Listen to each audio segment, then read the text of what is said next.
how are you, sir? You know, when I was, how are you, sir? When I was going through this study, I also realized that, you know, it's not only about the pollution in Delhi. It's a national issue. So please take us through why these areas are so polluted and why south of India is not that polluted.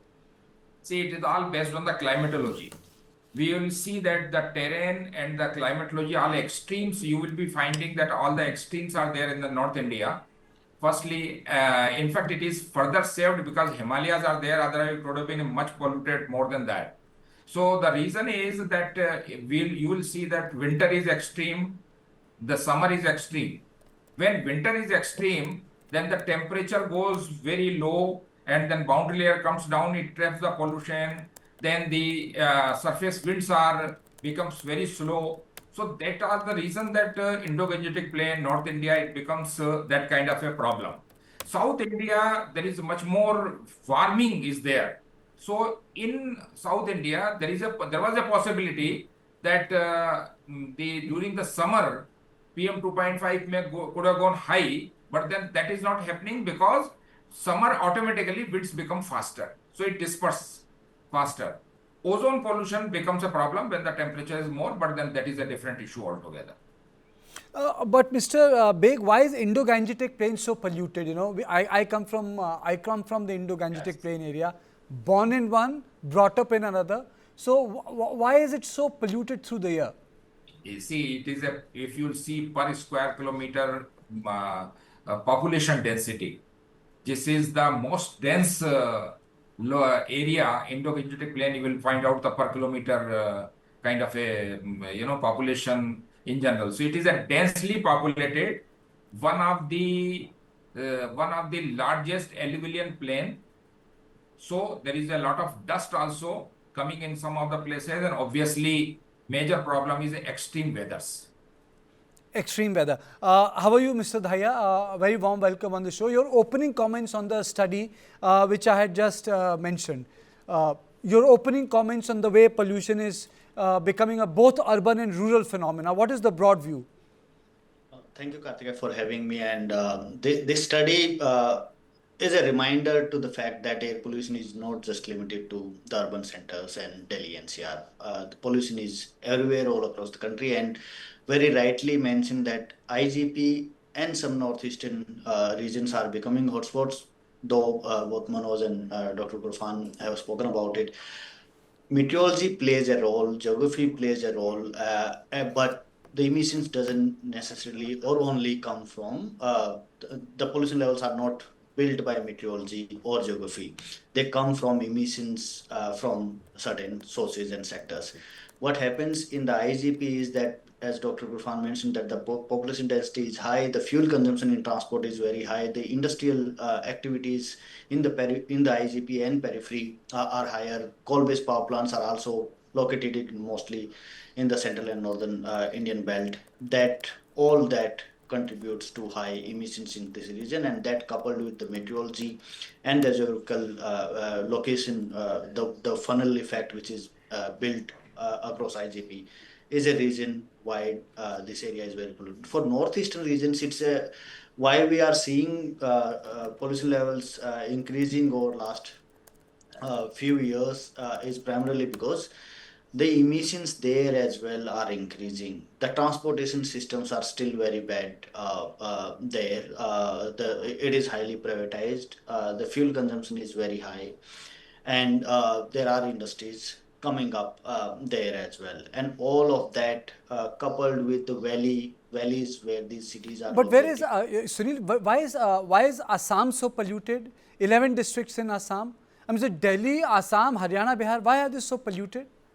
See, Delhi, Haryana, and Bihar all share the same sources. As I mentioned, that it's in IGP, which is a funnel of air moving from northwestern parts of India or Pakistan to the West Bengal, and all of those sources, be it power plant, industries, transportation sector in these cities, the way construction is happening, biomass burning, everything keeps accumulating with the slow moving wind across this region, and that's why you'll see a higher concentration of polluted cities in these regions. Assam, as I mentioned, this is a new phenomena. This never used to happen, and everybody believed that Assam or Tripura or Meghalaya are pristine areas. But what is happening there is, because our model of development, model of urbanization, model of transportation systems, it's so flawed that the fuel consumption in these new states, new geographies is on a similar trajectory the way it was in the plains. There is high privatization of mobility there.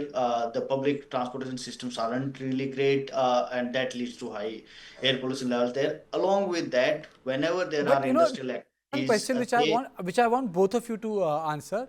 Dr. Beg, South India is more industrialized.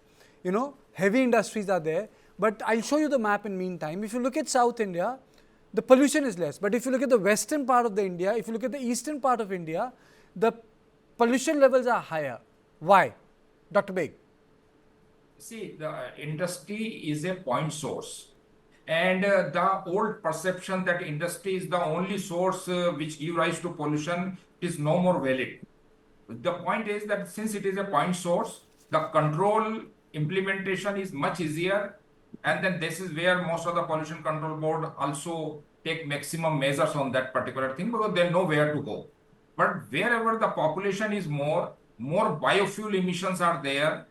Poverty is there, where the most of the people, not poverty I will not say, but I will say that most of the people are in a rural areas. Population in the rural area is more.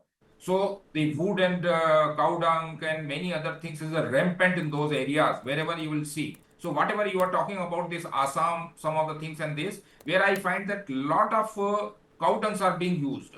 So the biofuel emission goes high, maybe transport may be low, but then as the population is becoming more and more vehicle would be there.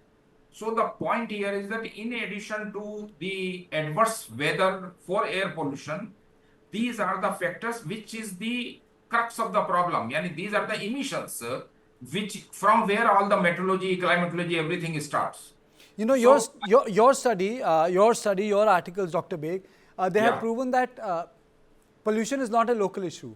It's a regional issue. So in Yes. terms of, but air does not have a boundary, Uttar Pradesh has a boundary, Bihar has a boundary.